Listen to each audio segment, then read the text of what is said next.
السلام عليكم يا جماعة. بالنسبة لجواز السفر، تخيلوا يا جماعة، من أغلى جواز سفر بالعالم لأرخص جواز سفر بالعالم بعد سقوط النظام بشار الأسد.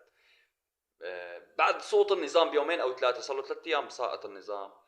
كان الباسبور السوري بكلفك 800 دولار، وبتروح لعندهم على السفارة تعطيه المصاري وتقدم اوراقك، وبيقول لك روح انقلع وارجع بعد شهر، او بيهينوك او بياخذوا منك الجواز اذا كنت مطلوب على الجيش او شيء. وبتيجي لعندهم بعد شهر بعد ما تكون دافع المصاري، تمام، وبيقول لك ما لك عنا شيء، ما اعطيتنا شيء اذا كان لك اسم بسوريا. تمام، هاي بالسفارات عم نحكي. تخيلوا يا جماعة كيف كانت المعاملة حقيرة، وكانوا يعاملوا الناس كأنه عبيد عندهم. هاي بالسفارات عم بحكي أنا، ها، خارج. فما بالك في البلاد هاي بأغلب السفارات السورية. تخيلوا كان ب 800 دولار وبإهانة وكلام.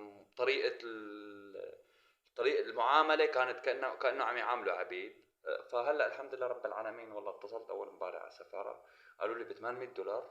عاود اليوم طلعوا قرار، الحمد لله رب العالمين، صار الجواز السوري ببلاش من 800 دولار لأرخص جواز بالعالم. يعني مو ناقص غير يعطونا مصاري. يا أخي يا أخي، هاي الثورة يا شو على الفاضي عملنا ثورة، و8 سنين و10 سنين و13 سنة.